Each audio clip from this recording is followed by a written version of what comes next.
حقوق العباد کا مسئلہ روز پریشان ہوتا ہے، لوگ تھوڑی تھوڑی تکلیف میں ہوتے ہیں، اور اگر آپ ناراض نہ ہوں تو ہم امیر آدمی کی مدد کرنا چاہتے ہیں، غریب کی نہیں۔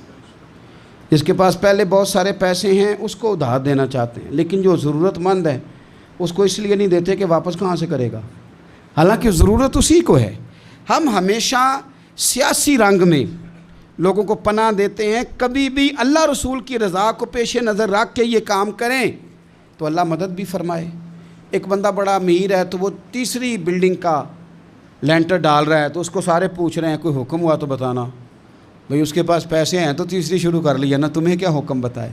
لیکن ایک بیچارہ ایسا ہے جس نے کچا چھت ڈالنا ہے اور اس کی دیواریں جا کے چھت کے قریب کھڑی ہو گئی ہیں، اس کے پاس پیسے کوئی نہیں کہ وہ چھتیر لا سکے، بالے لا سکے، اس سے جا کے کوئی پوچھنے کو تیار اس لیے نہیں ہوتا کہ یہ تو میرا مطلب ہے واپس کیسے کرے گا۔ ہم نے یہ کیا ہے کہ ترجیح دی ہے دنیا داری کو، ترجیح، اور اس کا نقصان دن بدن یہ ہوا ہے کہ معاشرے میں اخوت، بھائی چارہ، پیار، فراخ دلی بدلتی جا رہی، ذاتیات کی جنگ ہے، اس کے اندر روز بروز ہم آگے بڑھتے جا رہے ہیں، روز بروز۔ سنو میرے رسول پاک کا طریقہ، نبی پاک صلی اللہ علیہ وسلم کے پیارے صحابی حضور سید عالم صلی اللہ تعالیٰ علیہ وسلم کے چچا زاد حضرت عبداللہ ابن عباس، جن کو میرے نبی پاک نے دعا دی تھی کہ اللہ تجھے دین کی سمجھ عطا فرمائے، اس امت کے سب سے بڑے مفسر قرآن، مفسرین کے امام حضرت عبداللہ ابن عباس رضی اللہ تعالیٰ عنہ مسجد نبوی میں اعتکاف بیٹھے ہوئے ہیں، حضور کے روضہ انور کے پاس اعتکاف بیٹھے، کریم محبوب علیہ السلام کے قدموں میں۔ ایک بندہ اندر آیا مسجد میں تو آ کے پریشان ہو کے بیٹھ گیا۔ حضرت عبداللہ ابن عباس اعتکاف میں تھے، اٹھ کے اس کے پاس گئے، بھائی بڑے پریشان ہو، کیا ہوا؟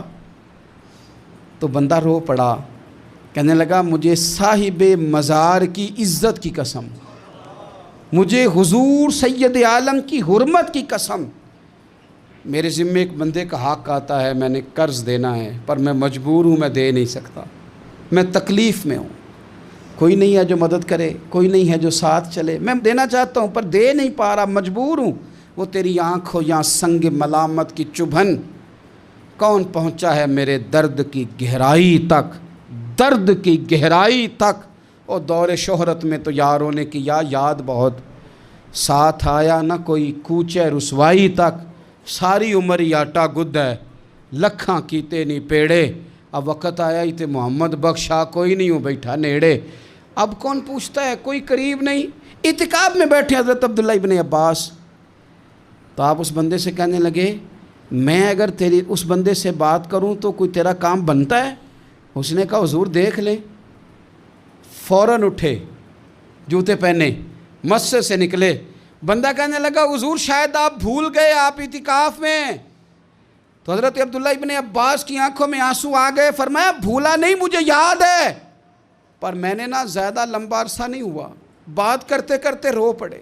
کہنے لگا لمبا عرصہ نہیں ہوا، میں نے صاحب مزار سے اس گنبد میں آرام کرنے والے نبی پاک سے سنا ہے کہ جو کسی بھائی کی ایک مشکل حل کر دے گا اللہ اسے 10 سال اعتکاف کرنے سے زیادہ ثواب عطا فرمائے گا۔ 10 سال کے اعتکاف سے اللہ زیادہ اجر عطا کرے گا۔ میں نے زیادہ عرصہ نہیں ہوا، ابھی لمبا عرصہ نہیں ہوا، میں نے حضور سے سنا، ابھی لمبا عرصہ نہیں ہوا، نبی پاک سے یہ بات میں نے خود سنی ہے کہ جو کسی کی ایک مشکل حل کرے 10 سال کے اعتکاف سے زیادہ ثواب ملے گا۔